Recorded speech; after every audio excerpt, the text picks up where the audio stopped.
Hello, welcome to the 151st episode of AT&T ThreatTraq for July 7th, 2015.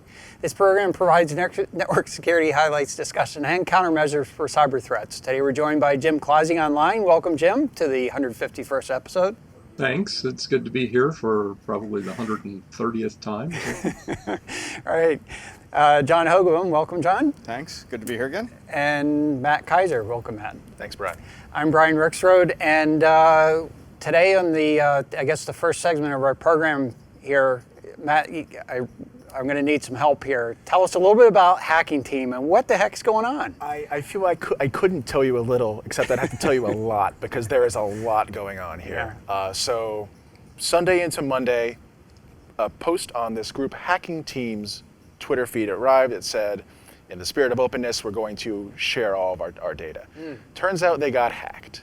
So Hacking Team is a company out of Milan, and they specialize in basically hacking tools, mostly surveillance tools, and their market seems to be governments. So, if a government wants to take a look at a particular activity, they could, upload the Hacking Team malware to someone's machine to keep an eye on them. So it's basically like their business is selling rats, which is the term we're familiar with on this show. Right.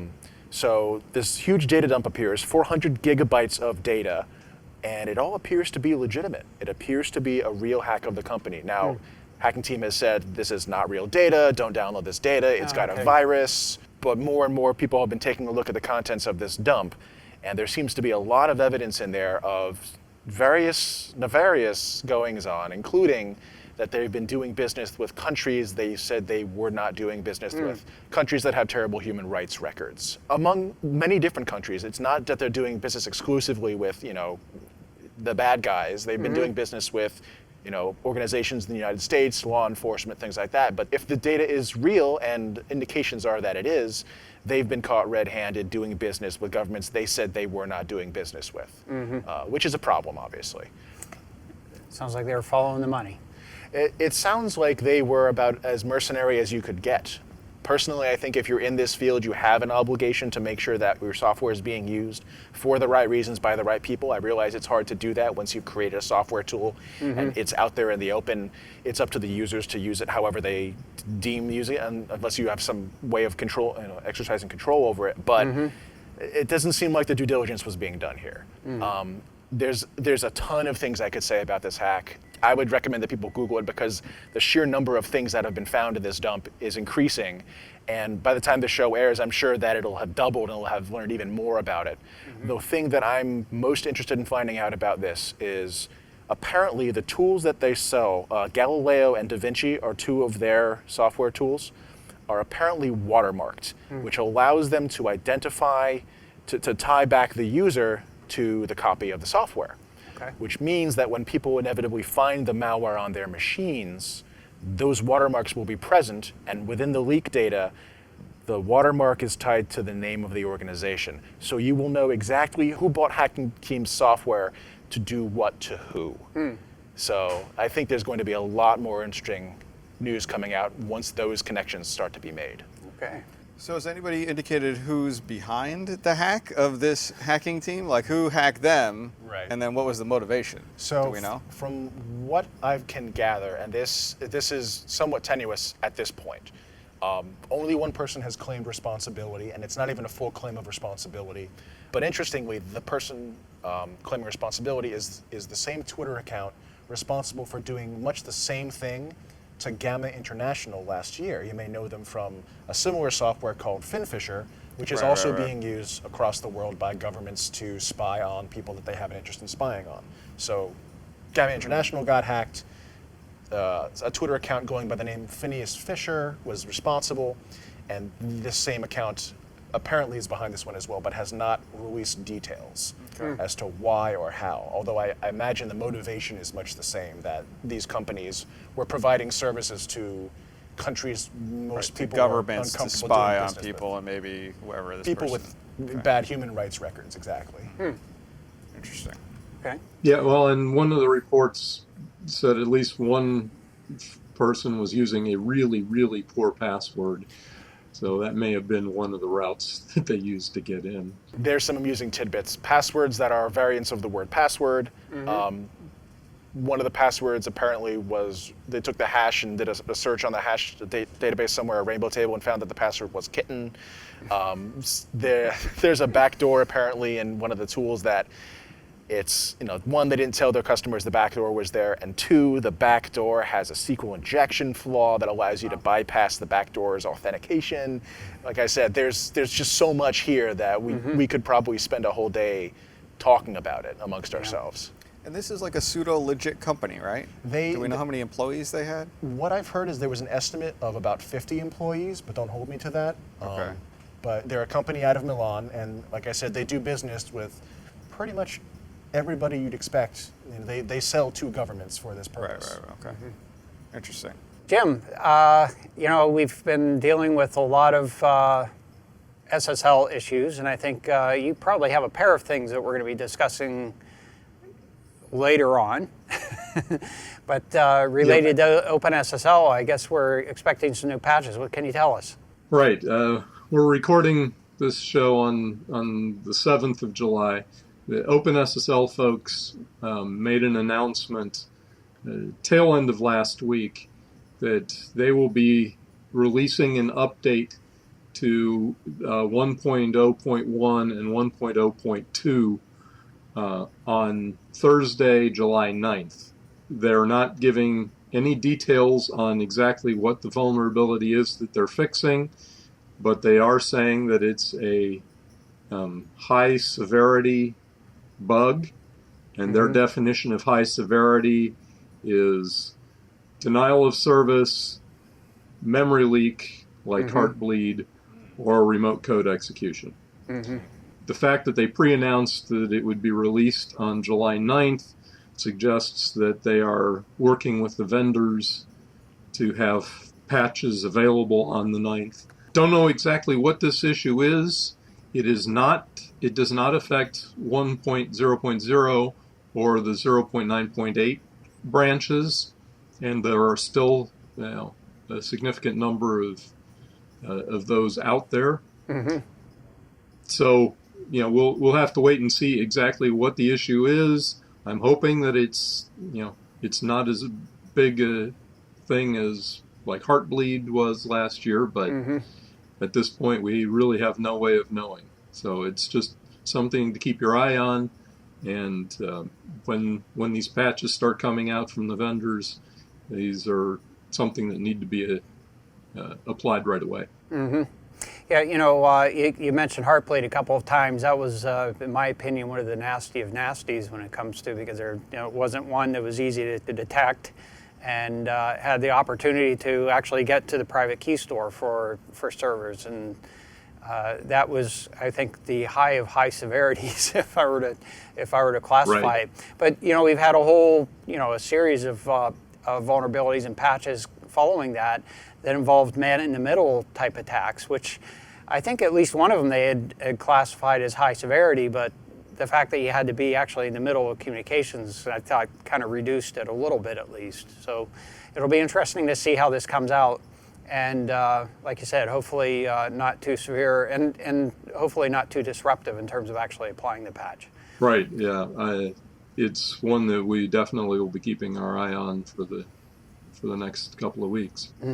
But as we know, OpenSSL is so widely deployed in so many different ways in so many different places that, just trying to assess everything that needs to get patched. Right. In an enterprise and whatnot, you can probably do it, but there's going to be all kinds of devices out there. Little home routers that probably run some version of OpenSSL that haven't been patched in 6 years are going to be, and never will be, So it'll be interesting to see what kind of smaller things fall out of all of this. Absolutely right. As we discover more about it. As we have said before, this is a complex piece of software, and any complex piece of software is going to have bugs. And for some reason, more attention has been paid to these SSL and TLS bugs here in the last year and a half. This probably isn't the last one, but hopefully there aren't any real big impact ones coming anytime soon. All right, good, Jim. So, John, let's talk a little bit about VPN services. Now, these are generally VPN services that you would use for anonymizing or protecting on a public Wi-Fi network, that type of Right, thing. or even at home, wherever you want to be anonymized, basically. So, it seems like I've been dealing with a lot of these various anonymization stories lately, like Tor. So this is completely different than Tor for the most part. Some researchers have done some investigation into a lot of these public VPN services out there, and usually you have to pay some nominal fee to use them. They did an analysis of 14 of the most popular ones, and basically what these VPN services are, they usually use OpenVPN or PPTP, which are VPN tunneling protocols that allow you to, on your PC, kind of make a virtual tunnel to them. Ideally, all of your traffic is going to go from your computer out to their location in whatever countries. Usually they have multiple countries that you can egress out. And then from there, it looks like all your traffic is really egressing from that point. But what they discovered is there's a couple of techniques or a couple of flaws that some people may or may not know about. You could mitigate them yourselves for the most part. So the first one is IPv6. So if you have a setup where you're using IPv6, there's a potential for leakage there. Most of the VPN tunneling software only really does anything with respect to IPv4. Right. So if you get a DNS response back that has v6 and your system supports v6, it might forget about that VPN tunnel you have and go right out to the internet, directly out to wherever you're trying to, whatever it was that you looked up there. So that's one potential avenue. So as more and more ISPs have been supporting IPv6, some of your users may not even know. So that's one of those things you'd have to kind of know.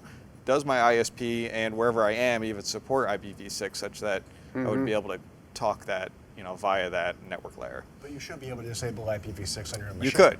So that would be one mitigation path, is just disable IPv6, and that should prevent you from having that kind of sideways data leakage out that side instead of going through the VPN tunnel. At least for the moment, yep. Right. Okay. Yeah, well, because current versions of Linux and Windows both prefer IPv6 if they have an IPv6 address for a website. They prefer IPv6, so they'll try IPv6 before they try IPv4. So that's one of the reasons why this IPv6 leakage is kind of a big deal here. Right. The other method that they discussed is not necessarily the whole, like if you go v6, someone could snoop the whole session potentially across your regular local network. There's another method of DNS hijacking, they said, is another possible avenue. So basically what that is, a lot of these VPN client software, when it starts up, so forget about v6, let's just talk about we're using v4.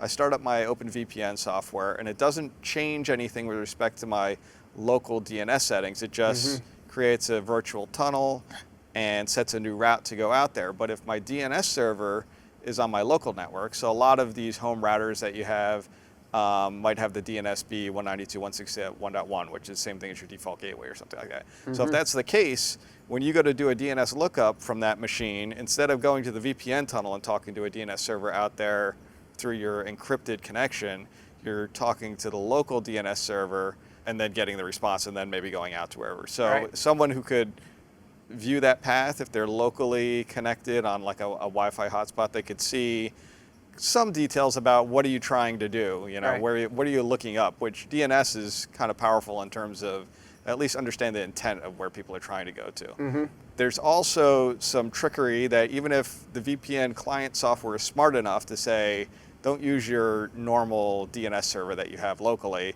I'm going to tell you to go to OpenDNS or one of the Google's DNS, one of those kinds of things. If an adversary has control of the DHCP router that's pushing the DHCP information. So that, in my opinion, all right, the adversary already needs to be on the local network, kind of have access to the DHCP server or have a rogue DHCP server on like a public Wi-Fi, and they can kind of inject routes, or when they initially give the person the DHCP address, they can have very short time to live to hopefully give them new information of a new DNS server that's local, and hopefully try to when they renew, they get a new local DNS server as opposed to the one that might be set up in the tunnel. That sounds a little harder. It's a little bit harder. It's not undoable, but it still requires you to kind of have some kind of man-in-the-middle access to the connection. So there's, you could mitigate a lot of that if you're smart enough yourself to try to prevent a lot of that stuff, especially if you use Linux. There's a lot of ways you could prevent that from happening. The hijacking issue is they could direct you to a site that you didn't really want to go to anyway. Right. I mean, if that's what you think your VPN is helping to protect you against, that is to help get you to sites without getting that sort of a threat from a local Wi-Fi, a Wi-Fi hotspot or something like that. Obviously, it's not doing the full thing if you're using the DNS server that's locally available. Right. You want all your traffic to go through the VPN tunnel. Yeah. So is there a good way to fix this? Well, they basically did a study and said some providers are better than others, but none of them are perfect. And there probably are some things you can do yourself to try to mitigate some of these things. I've noticed it myself when I use OpenVPN that, especially the local DNS server issue, I was kind of like, wait a second, I don't want everybody to know that I'm trying to get to whatever BitTorrent blah, blah, blah. So, you can mitigate that by making sure that you're going to an external DNS. But if there's an adversary trying to actively coerce you to go someplace else, that's another situation that might be a little trickier to mitigate against. Okay. All right, well, let's segue here. We're going to go into the top 4 ways to keep your information safe here. And I think what we're trying to do here is give basically a little segment of the program where we're giving, rather than kind of focusing on the problems that exist, focus on some of the solutions. So first item here is strengthen privacy settings. A lot of people are on social media. They have friends. They might be on Facebook or using Twitter. Consider your privacy settings on social media accounts or on your devices, on your mobile device. And I think at least as important is watch for fraudulent friend accounts. It is when somebody asks to connect with you, it might be on LinkedIn or Facebook or something, take a close look at the credentials that are there. I've seen a number of cases where they've gone through a lot of effort to, basically copy pictures and try to do things. But if you take a look, for example, at their connections, there's the connections of this new account where you've gotten a request from, try to establish basically some credibility of that account before you accept the offer. So that's interesting, actually, because I'm thinking if you're taking a look at an account like that, the more connected they are and the more details they provide about themselves, the more reasonably sure you can be that they're the person that they claim to be. Right. On the other hand, providing all those details about yourself so that others can do that also increases your attack surface by sharing more about yourself. That's absolutely true, yeah. So it's self-defeating. A little bit. I guess just don't use any social networks. Yeah, there you go. Don't be social. That's great, because that means I know I can go on and I can get John Hogoboom at LinkedIn.com. Well, I am on LinkedIn, but yes. Actually, maybe can we edit out the part that I'm not on a lot of social networks so people don't register accounts? Don't worry. By tomorrow, I'll make sure you are. No, we can't edit that out. That last point is really important. I've seen in the last couple of months, at least 4 accounts that, tried to become my friend on Facebook of people that I was already friends with. Yeah. And, they had all the right pictures that they had apparently copied off of there, and they were going through and trying to get me to be friends with this new account. In every case, I went back and I contacted the original person, and they managed to get Facebook to shut the new account down. But it's one that you have to be diligent about. You have to keep your eye on it. Yep. Good point, Jim, that looking for friends that you already have, friend requests or friends that you already have. That's a pretty strong indicator too.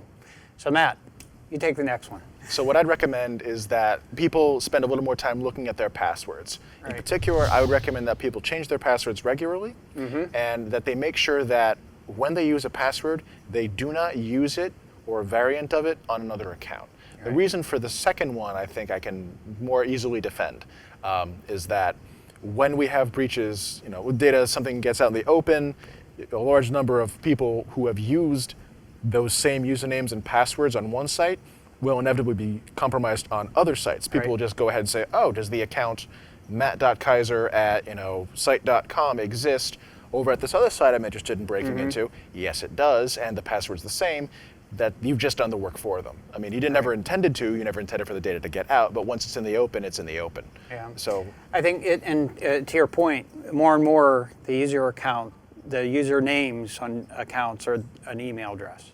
And so if you have the user name on one, you can go to a lot of other places. There, a large proportion of people probably have an Amazon account with one-click features. Oh, yeah. They probably have they may have a Facebook account. They may have a LinkedIn account. So there are a number of accounts that if you just have a password, why wouldn't an attacker try and see if they can get to these other accounts and perhaps get more information or do something else with that capability?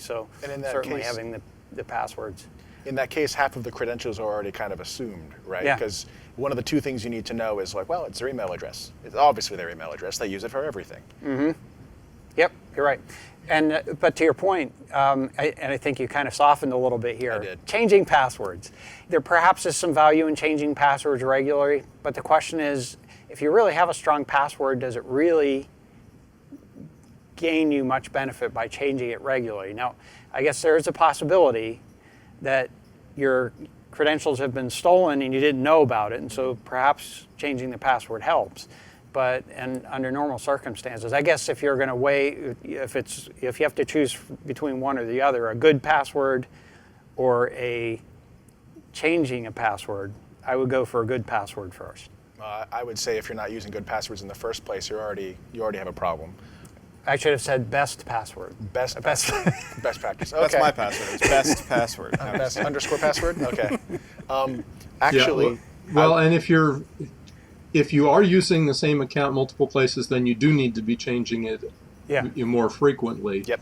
But with having lots and lots of accounts, you'll never remember the passwords. So I would also recommend that you use some sort of a password manager. I mean, we've talked about them on the program before, and I use one because I can't possibly remember all of the passwords that I've got, many of which expire, every 30 days or every 45 days or every 90 days.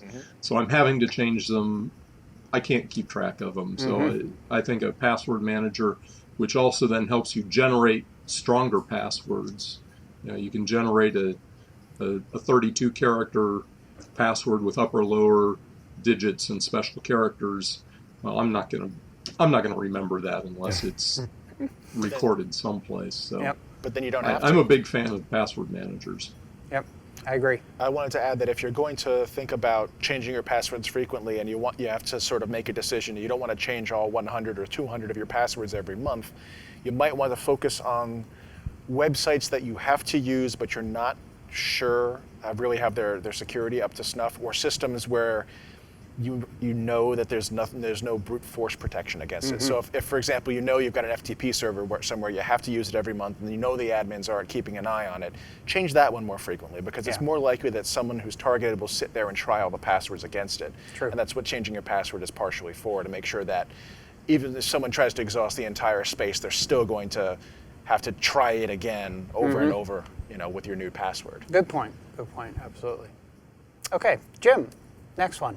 My tip here is double check the information. When you get some email or, something about, you need to go verify something online, or you get some email from your bank that, they detected some fraud, rather than clicking on the link in the email, go look it up online. Or the one tip that I heard a long time ago about the cold calls from your credit card company or your bank about fraud is, don't call back the number that they leave on your voicemail. Go to the back of your credit card or your most recent bank statement and find the toll-free number from there and call that. Well, this is kind of that same thing. If you get a link in an email from your bank or your credit card company saying we detected fraud, you need to fix it, go go to Google, go to their website to find the real link to reach them. Verify that kind of stuff. Don't just trust what you get in email or what you get in on voicemail, that kind of thing. Good point, Jim. It's I guess good medical advice as well. Get a second opinion, right? Would you Yep. necessarily want to go to Google? I mean, it really depends on how prominent the brand is, I guess. There's always a chance that someone has modified, tried to game the search results so that their fake site appears above the real site. That's it's always true. a possibility. That's a possibility, but there also there's work to try to protect against things like that. So, if you know where to go to, that's certainly one thing. But if there may be circumstances where you just don't know where to go to. Somebody says you need to check on something, search it out. See if there's a scam around that notion, and to help you, stay on the straight and narrow. Yep, and the search engines are also good for things like doing reverse lookups on phone numbers. If you get a phone number that you don't recognize, you can look that up on there, and it should at least give you a location and a provider if it can't narrow it down to a particular company, which is I've found that useful myself on a number of occasions. Mm-hmm. And there are tools out there for doing lookups on phone numbers for scam activities and that type of thing. There's a lot of message boards that have people can post comments about their experience when this number called them and whatnot. Mm-hmm. Exactly. So you kind of get an idea. Right. So John, what do you think? So the last one is one that we kind of do a lot of awareness around, is basically think before doing, or sometimes we say think before you click, but I guess it applies to all the activities besides just clicking your mouse. But in general, when you get if someone cold calls you and is asking you, I'm from your bank, I just need to confirm your information or whatever, don't necessarily give it out to them, because how do you know that it's them? Mm-hmm. You can ask them to call you, if there's a way that I can call you back. Like Jim said in the previous one, don't necessarily trust the phone number that they give you. Try to look up and call the official customer service number and whatnot in order to get back to that person. But also in emails that you get, be careful. You see links or other emails that are asking for personal information, or especially if they have some kind of sense of urgency around them, like we need to get this information from you within the next 2 days in order to keep your account active or something like that. Don't necessarily assume that's true. Do some research, like Jim was just saying in the previous one. So really, basically, stop, think before you act in a rush, and maybe do some research to make sure that whatever this is real. The other thing is to think about, do they really need this information? We've seen scams in the past where we've had malware that will inject additional fields into forms, to try to get you to put your social security number in for somebody that has no need for your social security number. So think about it. Why do they need this information? And if they don't need that information, don't give it to them. You're right. Yep. And I think another good point is that a lot of these situations where someone will try and press you into giving up information, they're usually using some sort of pressure tactic or scare tactic. Yeah. And the bank is not going to do that, and your credit card company is not going to do that to you. If you at any point during one of those calls feel like someone is really trying to get you to give information against your will, that's the point where you should really stop and say, am I talking to my bank, or am I talking to someone who's trying to scam me? Yeah, all good points. All right, thanks.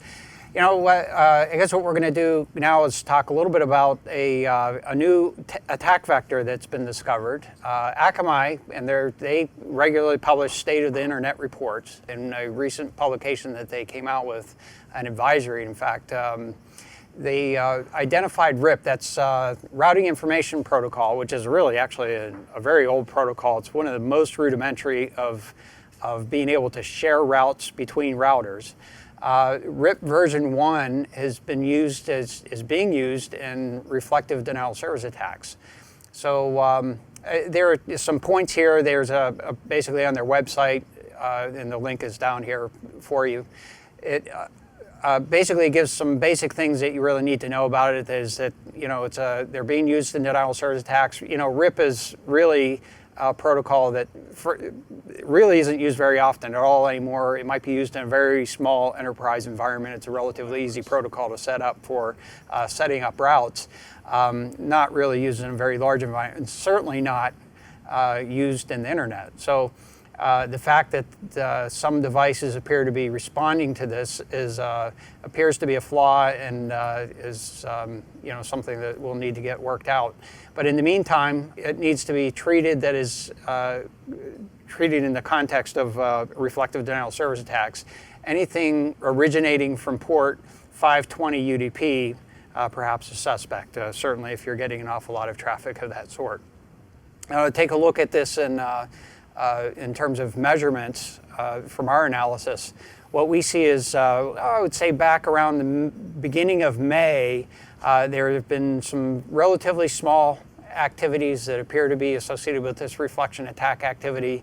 There was a spike that we saw around perhaps the middle of May that apparently was a reflective denial of service attack that targeting an organization and a number of attacks. And you can see that there's a sort of an increasing frequency. Now, I wanted to put this into perspective here. Here is basically an aggregate of reflective attack activity that we've seen over the last, I guess we're looking at 30 days here. The previous graph was 60 days, but this one looking at 30 days. I actually reverted to 30 days because when I had 90 days there, all these colors kind of mashed together and really looked kind of ugly. But anyway, it turns out that that port 520 UDP shows up in red on this graph, and you won't be able to see it. It's actually way down in the noise here. And we've been reporting a lot on SNMP reflective attack activity. It's actually, this RIP activity is actually smaller. So I think that's perhaps one of the reasons that we hadn't reported on this earlier. We hadn't really noticed it. In the case with Akamai, they reported they saw I think a 12.5 gigabit per second of attack. That is, that's something that someone's going to notice. Yeah, that'd be a problem if it was aimed at you. Yeah, it's going to be a problem, but in the aggregate activity, there was really not that much attack activity using this protocol. In any case, it is one to be paying attention to, and certainly if you have devices that are facing the internet, you want to make sure that that routing information protocol is not open on that device. Next item here is scan probes on port 502 TCP. Now the previous one was 520. This is 502. This is Modbus over TCP/IP. Basically, it's industrial command and control functions. We're looking at 180 days of activity here, and there are several related addresses that are creating the tall spikes. It looks like basically research in nature, this activity that's taking place. And then the shorter but wider spikes appear to be a single address in China. In any case, this scanning activity is taking place. You'll want to pay attention to that, particularly if you have control systems. I'm trying to remember. I thought that there was a vulnerability on Modbus from way back when. There was, I think, and back when we originally started reporting this, it may have been as much as a year ago. Yeah. And I remember the context of it. Is there anything that hasn't had some sort of vulnerability? Well, I think it was an authentication bypass of some sort. I think so, something like that. I just can't remember the details. Yeah. Okay. That's a protocol that is, if you have industrial control systems, it really shouldn't be traversing the internet without at the very least, having some controls about who can access it, right. To put layers of security in place. You wouldn't want to be fully dependent on some sort of an access control mechanism in the software itself. So, okay, next item here, scan probes on port 25565 TCP. This port is actually, I don't think it's registered to Minecraft, but it's generally associated with Minecraft game servers. And we're looking at 30 days of activity here. Now, what we're seeing is that the sources that are scanning, or that show up as scanning activity on this port, are invariably Internet of Thing devices that appear to be compromised. In fact, we were looking around at some of these devices. It looked like a lot of them were these security surveillance camera DVR. DVR type security cameras. And So that is telling in one sense. Now, we were discussing this earlier. I had originally been kind of interpreting this as scanning, but I think, John, I think you probably hit the nail on the head here. Well, I don't know. I'd like to look at the flow data more closely, but we had seen cases where our scanning algorithms get confused when they try to flood a large address block. So As if they try to attackers hit, do. if an attacker tries to send SYN packets to a whole /22, we might think that might be scanning, but in reality, they're just trying to, saturate that network connection. Yeah, which and this might be one activity definitely physical did that have they've that got to- pattern where there were a number of sources that were sending to basically a block of addresses. Right. It was in one case perhaps a /24 block of addresses. So that could well have been basically a SYN attack against those addresses against port 25565, and I think, as you pointed out, we have seen cases where Minecraft gets servers targeted a have lot. been It's targets another of attack. gaming thing. I don't play Minecraft, and I thought younger kids played Minecraft, but apparently somebody's attacking Minecraft servers because we see that pretty frequently. Could still be not little kids, but younger kids that still play Minecraft, griefing each other on That Minecraft have servers. access to DDoS bot. Oh, Okay. we've seen the DDoS services. You can get, a couple minutes of it with your parents' credit card for a couple of dollars. It doesn't cost much. Yeah. This is very true, and in fact, I've seen in discussion with law enforcement, it's an unfortunate truth that a lot of them are sub-teenagers. Oh, really? Yeah. Interesting. Okay. So, moving on here, the top 10 most probed ports. Top of the list here is port 135. We'll take a quick look at that. Not a lot of movement since last week. The port list is relatively the same as what we had seen before. Port 135, followed by port 80 TCP, followed by port 23 TCP, 443 TCP, 22 TCP, 445, 1900 UDP. I mean, if you've watched the show before, you've probably seen a lot of these before. And then 2,742 other ports and protocols were also being probed in addition to the top 10 here. So a total of 2,752 ports and protocols probed yesterday. That's, I would say, relatively nominal. I have seen we're sort of typical around 700 or so different ports on a given day, but I think that that window is expanding over time. Looking at port 135 TCP, the activity is actually, relatively consistent with what we've seen over the last couple of weeks here. I'm showing the last year of activity just to put some things into perspective. Almost all of this scanning activity is associated with some very well-established address blocks that are all associated with a organization that appears to be, they're Chinese registered addresses, and there's at least some discussion on the internet that the ISP associated with this is associated with China as well, but located or at least registered in the United States. So in any case, they're doing this scanning activity. It comes and goes. It's pretty aggressive activity. It's not exactly clear what they're doing with that. There is the possibility, in fact, we were discussing that, in fact, these appear to be older servers that may have been compromised in some way. And in fact, the source here is apparently associated with, or at least there are statements on the internet that associated with spamming operations. So there may be some overlap in that as well. So in any case, if you see this probing activity, it's probably something, again, you want to be protected against that sort of activity.